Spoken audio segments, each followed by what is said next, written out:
The snow stopped 3 feet from her front door. Not because it melted. Not because someone shoveled it in the middle of the night. It simply never arrived, while every other roof in the valley groaned under 2 feet of fresh white weight. A neighbor stood at the fence line the next morning, breath fogging in the cold, staring at the strange sight in front of him. Tall, dead sunflower stalks, brown and brittle, still standing in 3 long rows along the edge of a widow's property. Beyond those rows, snow was piled chest high. Inside them, the ground was almost bare. He had laughed at those flowers back in June. Everyone had. A woman alone, raising a boy with a cough that never fully went away, spending good planting soil on flowers instead of feed corn. It made no sense to men who had worked that land for 20 years. It made no sense to her own brother-in-law, who had quietly hoped she would fail so the property would come back to the family. But nobody was laughing now. Somewhere between the first hard frost and the worst blizzard the county had seen in years, something had happened along those 3 rows of stalks. Something nobody in that valley had a name for yet. What can be said with confidence is this: the wind that buried every other homestead that week never reached her cabin the same way. The reason had nothing to do with luck, and it had everything to do with a decision she made alone in the middle of summer, while everyone around her was certain she had lost her mind. If you're watching this from somewhere cold tonight, tell us where. Stories like this stay alive because people still take the time to remember them. And if frontier wisdom like this speaks to you, subscribing helps keep it going. Greta Lindqvist arrived at the property in late spring, carrying 1 trunk, 1 boy, and a small cloth pouch of seeds that had crossed the ocean with her from Sweden. The land had belonged to her late husband's uncle, a man nobody in the county had much good to say about. He had died owing more than he owned, and the parcel he left behind sat on the exposed western edge of the valley, where the wind came down off the ridge with nothing to slow it. 3 families had looked at buying it over the years. All 3 had walked the fence line, felt that wind cut through their coats in the middle of June, and decided the soil wasn't worth the trouble. Local accounts later described Greta walking that same fence line on her first morning, her son Elias trailing behind her with his coat buttoned wrong. She did not seem discouraged by the wind. She seemed to be listening to it. Near the northern corner of the property, a stand of wild chokecherry bushes had grown thick along an old rock outcropping. It was unremarkable to anyone else, just brush that should probably be cleared.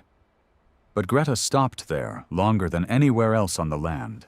She crouched down, brushed aside the dead leaves at the base of the bushes, and found the ground beneath them dry, loose, and strangely undisturbed, even though the field beyond it still held patches of stubborn late snow. She said nothing about it that day. She only remembered it.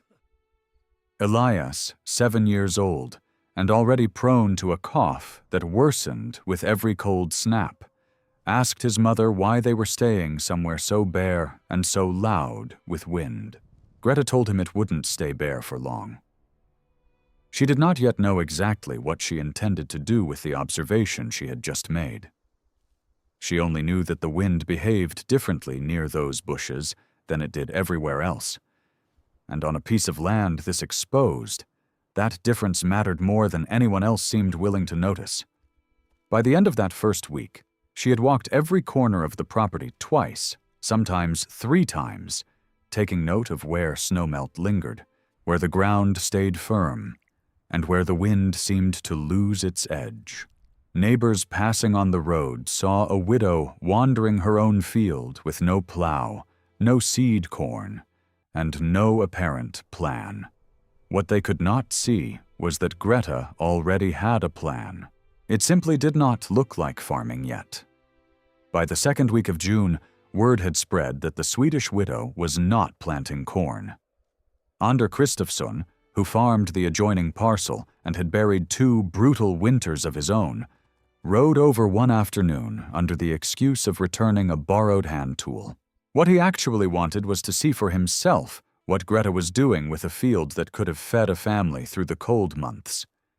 He found her marking out long, straight rows along the western and northern edges of the property, not with corn seed, but with the contents of that small cloth pouch she had carried from Sweden. Sunflowers, row after row of them, planted thick, running the full exposed length of the fence line where the wind hit hardest. Ander asked her plainly if she understood that sunflowers wouldn't feed her family in January. Local accounts describe Greta answering without looking up from her work, saying only that she intended for the flowers to do a different kind of work first, and that the corn would come later, planted further inside where it belonged. To a man who had spent 20 years reading soil the way other men read scripture, this made no sense. Sunflowers were something you grew for seed, for oil, for a bit of color near a porch. Nobody devoted a border that wide to them on a piece of land that couldn't afford to waste a single season. He rode home and told his wife what he'd seen. By the following Sunday, most of the valley had heard some version of the story, and most versions ended the same way. The widow had lost either her nerve or her sense, and likely both. Greta heard the talk. She kept planting. What she did not explain to Ander, or to anyone else that summer, was the quiet observation she had made near the chokecherry bushes on her first morning on the land. She had noticed that thick, tall growth along an exposed edge seemed to change how wind and snow behaved on the ground behind it. She did not have the vocabulary of an engineer. She had the patience of a woman who had grown up watching her father manage a garden through Scandinavian winters, far harsher than anything this valley had yet shown her. She was betting an entire season, and possibly her son's safety, on a pattern she had only half understood. The first real pressure came not from the weather, but from her own family. Halvard Lindqvist, her late husband's younger brother, rode out in July with an offer dressed up as a kindness. He would take the property off her hands, he said, before the winter made a fool of her the way it had made fools of women alone on exposed land before. He reminded her, more than once, that a widow with a sickly boy and no working crop come autumn would have few good options left. Greta declined the offer. Halvard did not take the refusal well, and local accounts describe him telling more than one neighbor that he expected to own that parcel again before the following spring. One way or another. The second pressure came from Silas Marrow, a rancher from the far end of the valley who ran cattle and had long wanted to extend his grazing land toward the ridge. He offered Greta a price for the property that was, by any honest measure, an insult. When she turned him down as well, he did not hide his irritation, and he made a point of mentioning to anyone who would listen that the widow's flowers would be nothing but a windbreak for the snow come January, useless for feeding a family or a herd. He did not know, of course, that the word he used so dismissively, windbreak, was closer to the truth than he realized. Greta faced these pressures with very little money, very little help, and very little time before the growing season closed.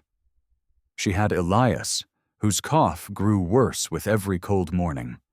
She had a debt on the property left behind by a man she had never fully trusted. She had a field of young sunflower stalks that would not reach their full height for weeks, and a first frost that could arrive at almost any time once autumn set in. What she did not have, and what everyone around her assumed she needed, was somebody else's approval. She kept a small notebook, worn soft at the corners, where she recorded the height of the stalks each week alongside notes on the wind. Neighbors who caught sight of the pages later described lines of numbers and short observations. Nothing more, written in a hand too careful for someone they had already decided was reckless.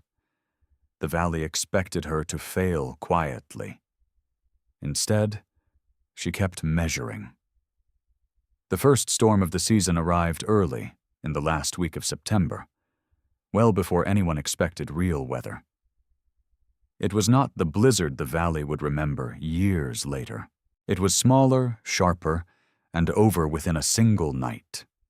But it was enough to expose something Greta had gotten wrong. She had planted her sunflower rows running north to south, following the fence line as it had always stood, rather than following the direction the worst winds actually traveled. That first storm came in from the northwest. At an angle her rows did nothing to block. Snow, driven sideways by wind stronger than anything Elias had experienced in his short life, found its way straight through a gap at the corner of the cabin where the door met the frame. By morning, a thin drift of snow had gathered just inside the doorway, and Elias woke coughing harder than he had in weeks. Greta stood in that doorway at first light, looking at the wasted effort of her northern rows. And for the first time since arriving on the property, she allowed herself to consider that Ander, Halvard, and Silas might have understood something about this land that she had missed. She did not have the luxury of despair. What she had was a notebook full of measurements, a chokecherry thicket that had, once again, kept the ground beneath it dry, even while this smaller storm raged, and a small window of time before real winter arrived. Something about the angle was wrong. She could see the proof of it in the drift at her own front door. But she did not yet understand why the wild bushes on the north corner had held their ground so much better than 3 long rows of sunflowers that should have done exactly the same work. She would need to walk that fence line again, in the cold this time, and pay closer attention than she had all summer to a question she had assumed she'd already answered. Not whether a windbreak could protect this house, but which direction it actually needed to face. 3 days after the September storm, an old man named Eskil Halvorsen stopped his wagon at Greta's gate. He was Norwegian by birth, well past 70, and known mostly for keeping to himself on a small plot near the river. He had heard the talk about the widow's sunflowers, same as everyone else. But he had also noticed something the rest of the valley had missed. He had ridden past her property after the storm and seen the drift pattern along her fence line with his own eyes. Greta invited him in out of simple politeness, expecting another visitor come to tell her what she'd done wrong. Instead, Eskil asked to see the northern corner of her land, where the chokecherry bushes grew along the rock outcropping. He walked the ground there slowly, the way Greta herself had walked it back in spring, and he nodded to himself before saying anything at all. He told her, in accented but careful English, that he had grown up on a farm outside Bergen, where his own father had planted rows of birch and willow along the exposed edges of their fields, not for wood, not for shade, but to give the wind and the snow it carried somewhere to slow down before reaching the house. His father had called it, in their own language, simply the standing fence. Not a wall, not a windbreak in the way Silas Marrow meant the word as an insult. A living structure, placed and angled with real intention. The mistake, Eskil said, was not in choosing sunflowers. Tall, dense stalks could do the same work as birch or willow if given enough height and thickness. The mistake was in the direction of the rows. Greta had followed the existing fence line, running north to south, because that was simply where a fence line had always been. But the worst winds in this valley, the ones that carried real snow load, came from the northwest, angling across the land rather than running straight along it. A standing fence needed to face the wind directly, Eskil explained, not sit parallel beside it. The chokecherry thicket had survived every storm that hit her land for one simple reason. It happened, by accident of nature, to sit almost exactly perpendicular to the worst gusts.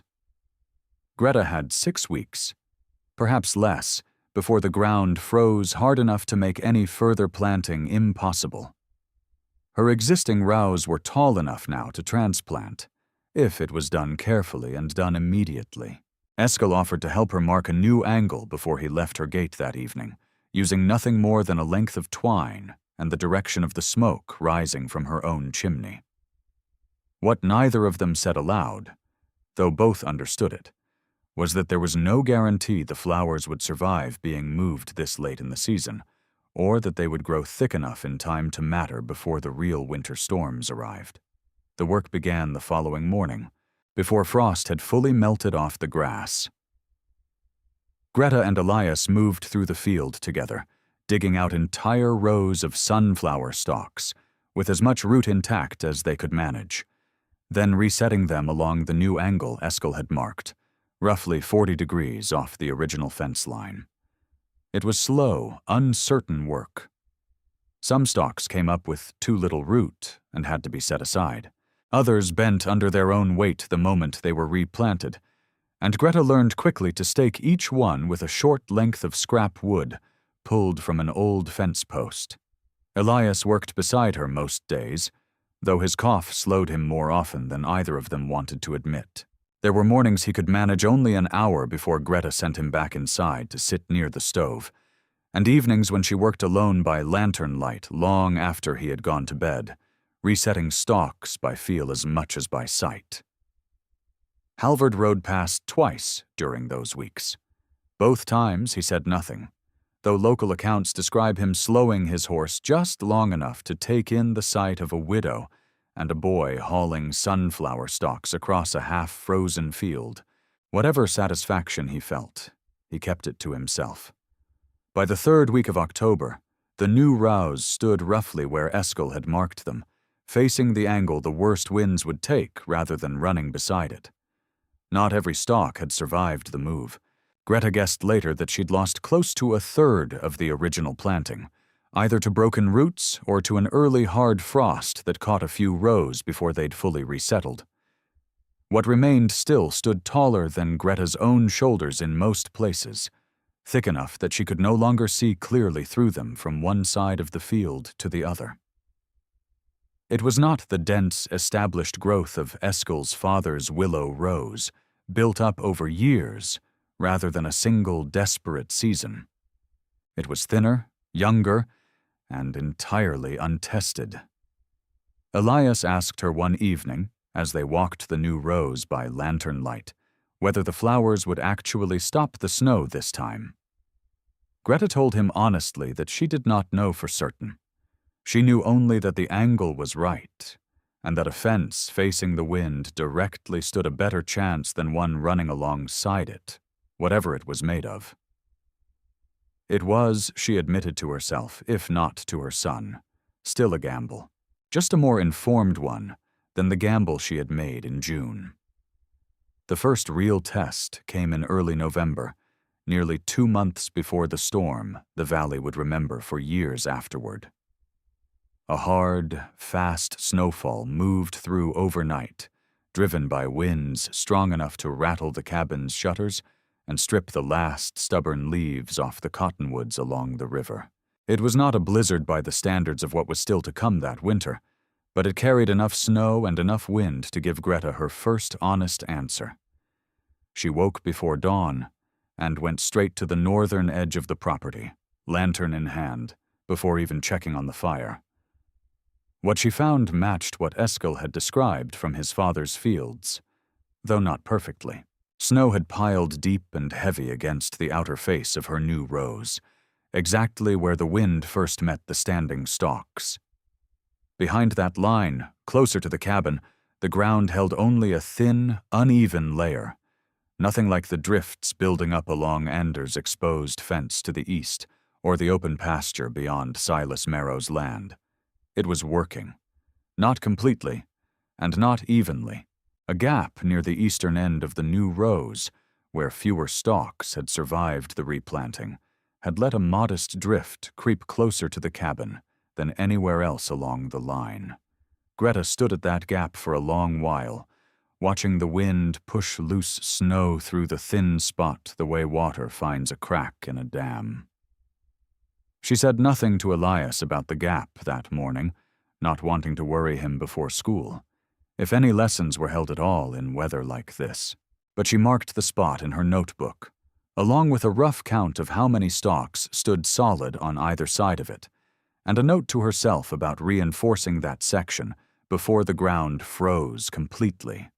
Ander rode past later that same day, slower than usual, and this time he stopped at the fence rather than simply passing by. He did not apologize for the doubts he'd voiced back in June. He asked, instead, a plain and practical question. How far apart had she set the new rows, and how thick were they meant to grow by the time real winter arrived? Greta answered him honestly, including the gap she hadn't yet fixed. It was the first conversation since spring in which someone from the valley had asked her a question, expecting a real answer, rather than waiting for her to fail.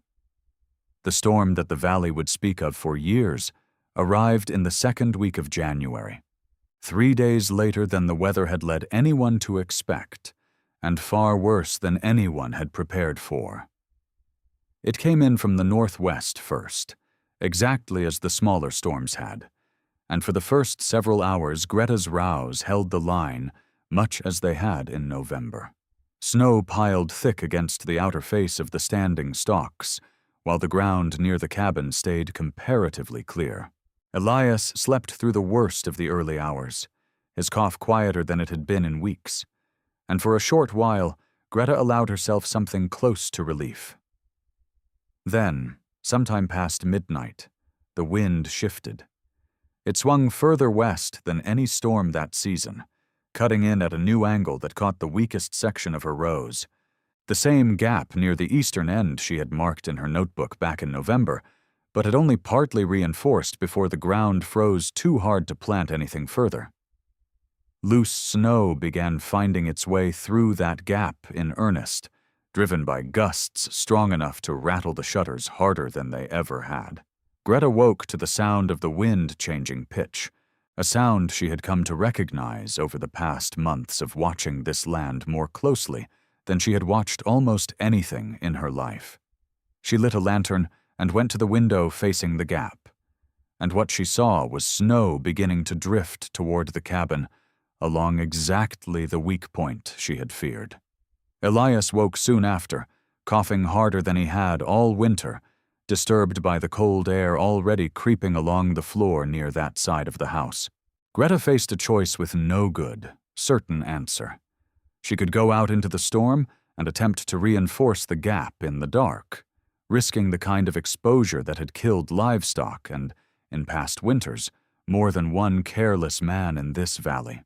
Or she could stay inside, bank the fire as high as she safely could, and trust that the rest of the standing rows would hold long enough for the worst of the wind to pass before the gap did any real damage. She had spent 6 months learning to trust careful observation over panic. It did not make the decision in front of her, in the dark, with her son coughing beside her, feel any less uncertain. Greta chose to stay inside. She banked the fire as high as she dared, moved Elias's bedding closer to the stove, and packed rags along the base of the door, where the earlier storm had once let snow creep across the floor. Then she waited, listening to the wind change pitch again and again through the rest of that night, unable to tell from inside the cabin whether the gap in her rows was holding or slowly widening under the weight of the storm. By first light, the wind had dropped to something closer to an ordinary winter morning, though snow was still falling steadily. Greta wrapped herself in every layer she owned and went out to the northern edge of the property before she allowed herself breakfast or even a full breath of relief. The gap had held better than she feared, though not perfectly. A modest drift, no higher than her knee, had pushed through the weak section and crept perhaps 10 feet closer to the cabin than the snow anywhere else along the new rows. It was nothing compared to what lay beyond the fence line. There, drifts stood chest-high in open pasture, and Anders' exposed eastern boundary was buried under snow deep enough to have trapped 2 of his cattle overnight.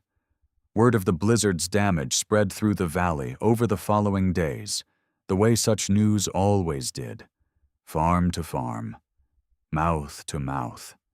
Silas Marrow lost part of a hayrick to a collapsed roof under the weight of accumulated snow.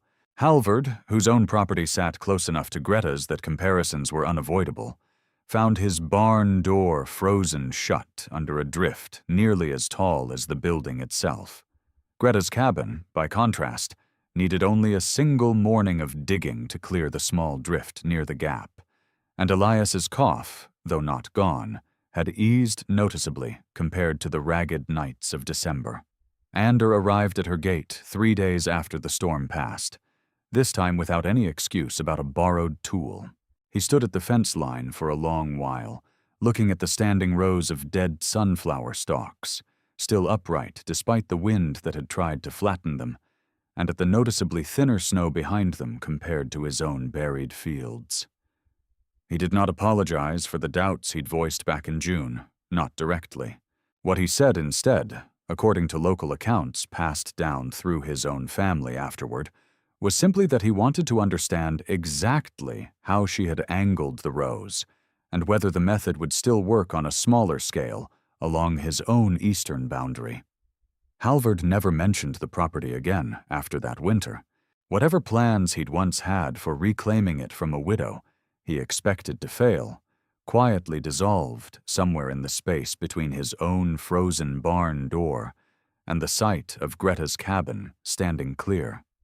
By the following spring, Eskil Halvorsson's quiet method, carried across an ocean from a farm outside Bergen and adapted by a Swedish widow on an exposed piece of land nobody else had wanted, had a name in the valley.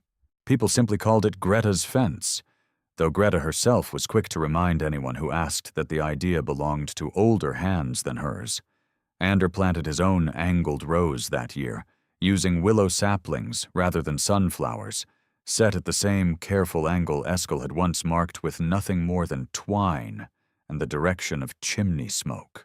2 other families followed within a few seasons, each adjusting the method to their own land, their own crops, their own exposed corners. Greta never became a wealthy woman. The property remained modest, the winters remained hard, and Elias's cough, while easier through the years that followed, never entirely left him. What she gained instead was something harder to measure, and, in its own way, more lasting. Neighbors who had once crossed the road to avoid a conversation now stopped at her gate to ask real questions. Her notebook, the same one that had once seemed like proof of a reckless woman's delusions, became something closer to a reference, passed hand to hand for a season or 2 before she finally let Ander copy the measurements for himself. Local accounts from later decades described the standing rows along that stretch of the valley, enduring, in one form or another, well past Greta's own lifetime, replanted and adjusted by families who never met her, but had heard the story secondhand, the way frontier knowledge so often traveled. The exact height of that first blizzard snowfall was never precisely recorded, nor was the precise angle Eskil marked with his length of twine, beyond what oral tradition later estimated at somewhere near 40 degrees off the original fence line. What can be said with confidence is simpler than any measurement. A widow, mocked for a season over a field of flowers, had noticed something the rest of the valley walked past without seeing, and had trusted that observation enough to risk an entire winter on it. The sunflowers had never been about beauty, and they had never truly been about flowers at all. They had been about giving the wind fewer ways to reach a sick boy and a house with nowhere else to turn. This story is presented for educational and historical storytelling purposes. It is not engineering, construction, or safety advice.